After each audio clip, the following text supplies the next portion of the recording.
Asas Sains Komputer Tingkatan 2 Bab 3 Kode Arahan Subtopik 3.1 Persekitaran Kode Arahan.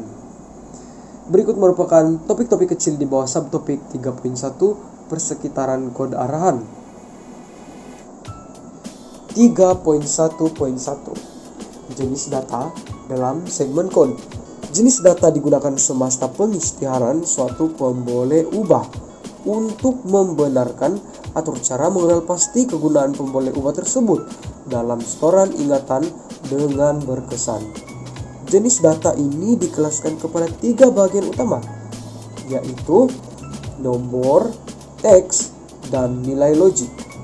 Yang pertama, nomor merupakan nilai berangka yang terdiri daripada nomor bulat dan nomor perpuluhan. Yang kedua, teks, seperti satu askara atau satu rentetan askara. Yang ketiga pula ialah logik, yang mana mempunyai 2 keadaan sahaja, yaitu benar dan palsu. Jenis data. Yang pertama, integer. Integer merupakan nomor yang tidak mempunyai bagian pecahan dan tidak mempunyai titik perpuluhan, yang disebut nomor bulat. Integer juga terdiri daripada nomor positif, sifar, dan nomor negatif.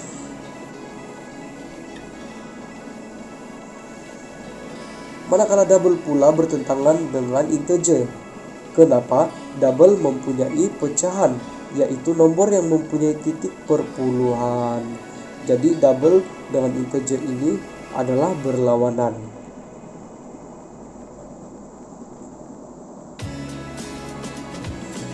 Manakala char pula mewakili askara ataupun karakter, sama ada abjad, angka, dan simbol.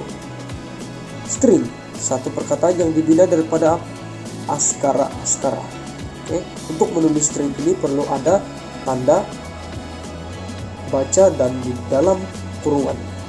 Ruang kosong dalam satu string juga dikira sebagai satu askara, dan simbol koma yang menggabungkan 2 string dengan satu ruang kosong. Manakala simbol tambah menggabungkan 2 string tanpa sebarang ruang kosong, dan simbol star mengulang string dengan bilangan yang dinyatakan. Untuk boolean pula kita ada 2 nilai saja, yaitu true ataupun false. 2 nilai ini digelar nilai logik dengan nilai 1 dan juga kosong, yang mana 1 benar dan kosong itu salah. 3.1.2 Perbezaan antara pemboleh ubah dan pemalar dalam segmen kode. Pemboleh ubah adalah setoran ingatan dalam komputer yang digunakan oleh atur cara, yang mana mewakili data yang perlu digunakan berulang kali, dan ini haruslah diberi label ataupun pengecam.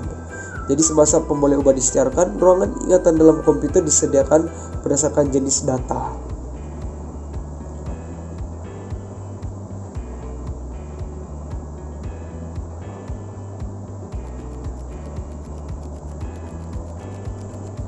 Jadi syarat-syarat menamakan pemboleh ubah ini adalah nama pemboleh ubah hanya boleh mengandungi askara E hingga Z, tidak kira huruf kecil atau besar, dan digit 0 hingga 9. Nama pemboleh ubah harus menggambarkan nilai yang dipegang.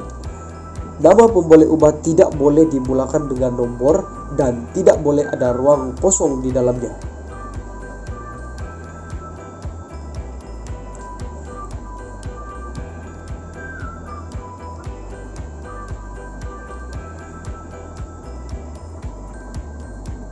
Seterusnya, pemalar tidak ada nilai yang berubah. Jadi ini merupakan perbedaan pemboleh ubah dan pemalar.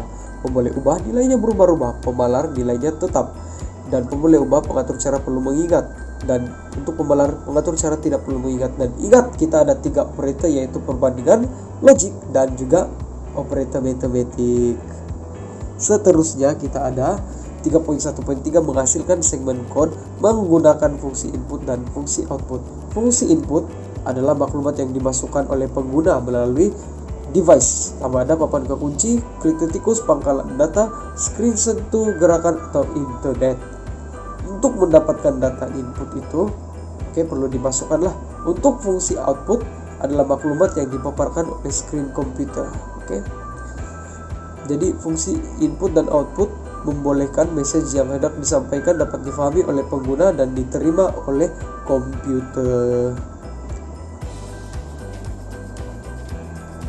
Jadi ini merupakan contoh input dan output bagi setiap bahasa pengatur cara Anda yang terlibat. 3.1.4 Mengesan dan memperbaiki ralat pada segmen kode dalam penyelesaian masalah. Ralat ini adalah kesilapan atau kesalahan dalam pembangunan atur cara atau segmen kode. Yang pertama kita ada ralat sintaks atau yang mana ada kesilapan ejaan atau kesilapan pengatur caraan bahasa pengatur caraan. Contohnya penggunaan sintaks yang tidak sesuai. Kedua kita ada ralat logik di mana kecuaian pengatur cara seperti kesalahan menggunakan operator.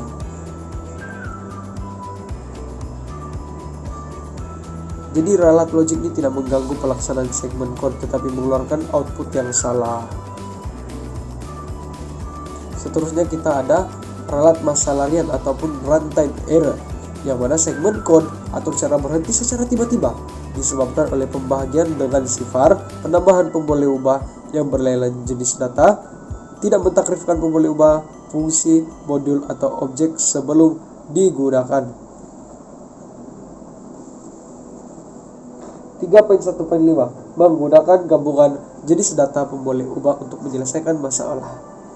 Jadi kebanyakan aplikasi yang ada merupakan gabungan daripada jenis data yang berbeza. Jadi ini bermaksud segmen kode yang dibangunkan terdiri daripada pelbagai jenis data. Gabungan jenis data digunakan berdasarkan keperluan dan kegunaan aplikasi.